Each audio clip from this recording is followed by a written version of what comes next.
pessoal do Facilitando a Medicina, tudo bom com vocês? Eu sou Cleverson Delveia, que a gente vai para mais uma aula referente à farmacologia. Então, se você quiser receber mais informações de estudo, se inscreve no canal e deixa o seu joinha para ajudar a gente. Então, vamos ao que interessa. Hoje vamos falar dos agentes anticolinesterásicos. E para ter essa parte introdutória bem fácil para você, vamos entender o que é a colinesterase. A colinesterase ela é uma enzima importantíssima, porque vai ser essa enzima colinesterase que vai degradar o neurotransmissor acetilcolina. Ela vai atuar sobre a acetilcolina e vai degradá-la em acetil e em colina. Agora, por que é importante a ação dessa colinesterase? Porque nós sabemos que essa acetilcolina, esse neurotransmissor, vai se ligar ao receptor, vai realizar a sua função e, posteriormente, a colinesterase vai lá e vai degradá-la. Então, ela vai ajudar na homeostase, ou seja, após a acetilcolina realizar sua função, beleza, já fez a sua função, é degradada e tudo volta ao normal. Então, a colinesterase tem essa ação de trazer a homeostase, degradando esse neurotransmissor acetilcolina no grupo acetil e no grupo colina.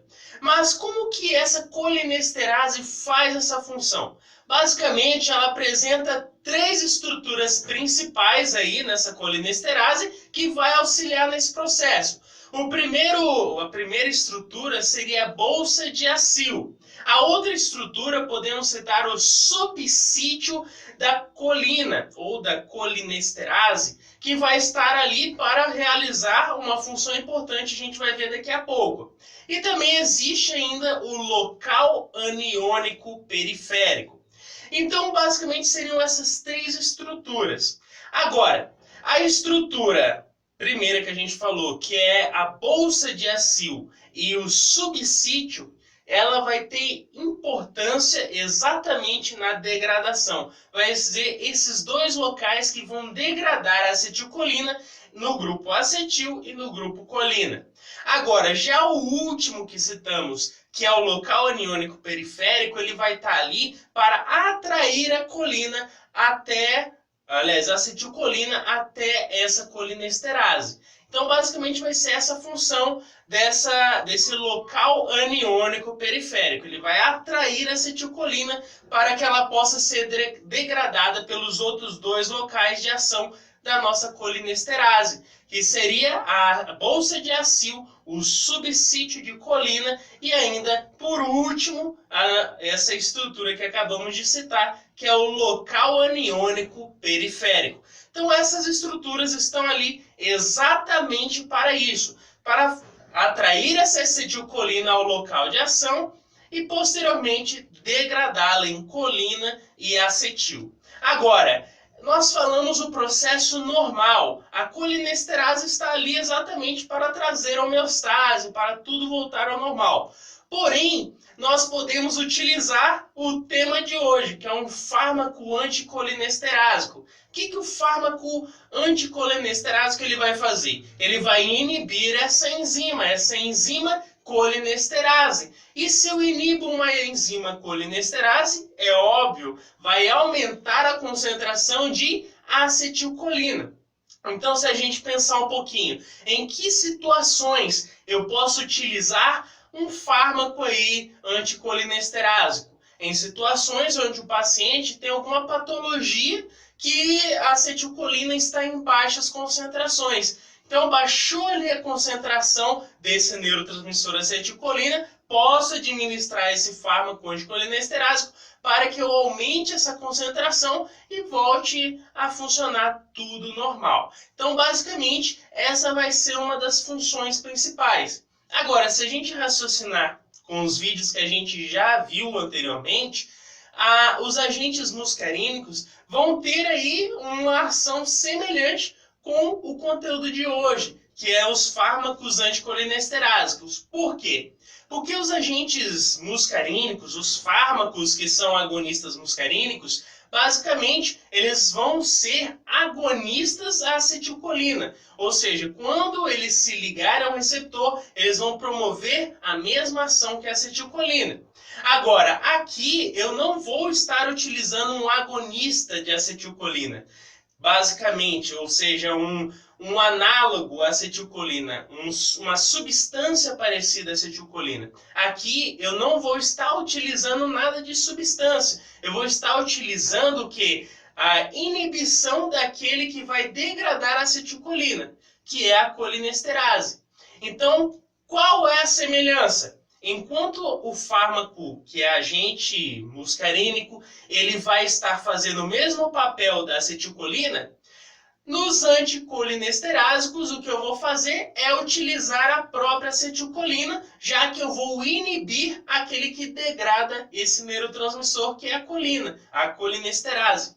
Então, o que eu vou fazer? Se eu inibo esse que vai degradar o nosso neurotransmissor acetilcolina, eu vou aumentar a concentração do mesmo e assim ele vai possuir aí a sua ação específica sobre o seu receptor. Então é basicamente isso, eles vão ter ali uma ação semelhante um ao outro. Agora, que agentes a gente pode citar, que fármacos nós podemos citar aqui, que vão ter essa ação anticolinesterase, seria a fisiostigmina, a neostigmina, também a piridostigmina, que teria essas principais funções, também a tacrina, e entre outros fármacos que são utilizados como o hidrofônio. Nós vamos entender ao longo da playlist aí algumas dessas funções, o que esses fármacos vão fazer diretamente em determinado órgão, claro, sempre inibindo quem? A colinesterase e aumentando a concentração de acetilcolina nos seus determinados receptores.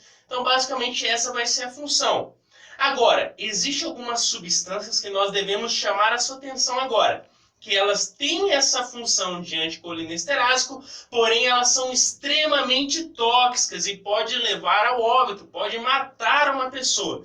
E são os elementos ou substâncias chamados de organos fosforados. Exatamente esses organos fosforados que vão estar atuando aí como um agente anticolinesterásico, porém eles são tóxicos e podem matar o ser humano.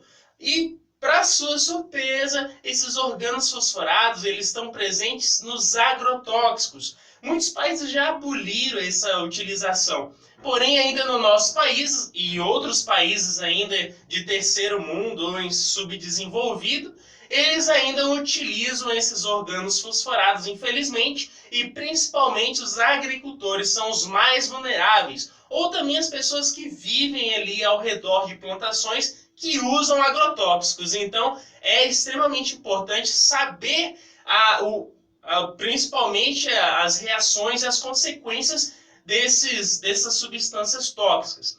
Mas de início para você é muito simples. Não só pelo fato aí da gente já ter falado um pouquinho, mas também porque na própria história a gente já estudou isso também. Na Segunda Guerra Mundial, esses organos fosforados, eles eram utilizados como um agente químico para matar as pessoas, uma arma química, porque é realmente muito tóxico. Mas como que ocorre todo o processo? Nós sabemos que os anticolinesterásicos, o que eles fazem? Eles vão inibir a enzima colinesterase. E se eu inibo a enzima colinesterase, eu vou aumentar a concentração de acetilcolina lá nos receptores. Agora, aí vem o pulo do gato para você. Se eu vou inibir a colinesterase e aumentar a acetilcolina ali nos nossos receptores, lá na nossa respiração vai ter um grande problema. Por quê? Nós sabemos que o diafragma é o nosso músculo ali, mestre da respiração. Nós expiramos e inspiramos. Então, se eu aumento a concentração de acetilcolina nos receptores desse diafragma, esse diafragma ele vai contrair. E como não existe uma colinesterase para degradar essa acetilcolina e poder relaxar esse diafragma, o que vai acontecer é que ele vai ficar contraído constantemente. E aí a pessoa não consegue respirar, não tem de onde vir o oxigênio, porque nós dependemos que o diafragma possa contrair e relaxar. Então, primeira coisa seria o quê? A pessoa ter ali uma insuficiência respiratória porque o diafragma não está funcionando e aí leva a pessoa ao óbito. Porém, pode levar as pessoas também por outras causas, mas o principal seria essa de respiração, que ninguém consegue ficar sem respirar, sem o oxigênio. Agora, como seria a ação exatamente de um fármaco ou de um organofosforado, essa substância tóxica que acabamos de falar, como seria a ação desses anticolinesterásicos para que eles possam inibir exatamente essa colinesterase? É bem simples. Nós vimos que a colinesterase, essa enzima, ela possui 3 locais. Quais seriam os locais? A bolsa de acil, o outro local seria o subsítio de colina e, por último, o outro local seria quem? Seria ali o nosso local aniônico periférico. E como seria basicamente essa ação? Primeiro, quando esse anticolineesterásico ele se liga à bolsa de acil e também ali ao local aniônico periférico, o que vai ocorrer vai ser uma inibição reversível, vai ser temporária, posso modificar esse processo. Então eu vou inibir a colinesterase, porém de forma reversível. E os principais fármacos que fazem isso é a hidrofônio, também a tacrina, que vai estar ali realizando essa inibição, lembre-se, reversível, porque ela se liga ali de uma forma que não vai ser covalente. Ela se liga ao sítio da bolsa de acil e ao sítio ali onde vai ser o local aniônico periférico. Lembre-se, essa é a inibição reversível. Agora, existe uma inibição que vai ser irreversível. E aí que está o problema. E quem vai fazer essa inibição irreversível? Vai ser os organofosforados, que são extremamente tóxicos. Lembra do exemplo do diafragma? Pois é, ele se ligou ali, já era irreversível. E aí, como que vai ocorrer isso? Nós temos a colinesterase, a nossa enzima ali. E em que locais se ligariam esse organofosforado? Basicamente, ele vai se ligar ao sítio chamado bolsa de acil e ao segundo sítio que vai estar ali pertinho da bolsa de acil, que vai ser o subsítio de colina. Então ele se liga a esses 2 locais e vai inibir exatamente a degradação da nossa acetilcolina e assim eu aumento de forma grandiosa a concentração dessa acetilcolina nos locais de ligação aos seus receptores, como o exemplo que a gente falou do diafragma. O diafragma vai ficar ali contraído. Essa seria a ação dos organofosforados. Agora, existem ainda alguns fármacos que são reversíveis, porém o seu tempo de ação é mais prolongado. E aí vem aqueles mais comuns e mais utilizados também, que é a fisiostigmina, a piridostigmina e também podemos citar ainda a neostigmina. Então, basicamente, seria essas ações aí que a gente citou. Agora, o que eu quero ainda citar aqui e falar para você é que existe 2 tipos de colinesterases, as acetilcolinesterases e as pseudocolinesterases. As acetilcolinesterases, elas vão estar basicamente ancoradas à membrana, ali na membrana exatamente. Já as pseudocolinesterases ou pseudocolinesterase, ela vai estar aonde? Basicamente, presente nos líquidos corporais, como o sangue, por exemplo. Ela vai estar ali no sangue para degradar quem? A acetilcolina. Então, basicamente seria isso. E em resumo, o que é um fármaco anticolinesterásico? Ele vai estar ali para degradar essa enzima colinesterase e assim aumentar a concentração da acetilcolina para se ligar aos receptores. Você sabendo isso, nós já estamos prontos para ver o próximo vídeo aula que vai ser da ação terapêutica. Então, pessoal, se eu te ajudei de alguma forma, deixe o seu joinha maroto e se inscreve aí no canal. Valeu?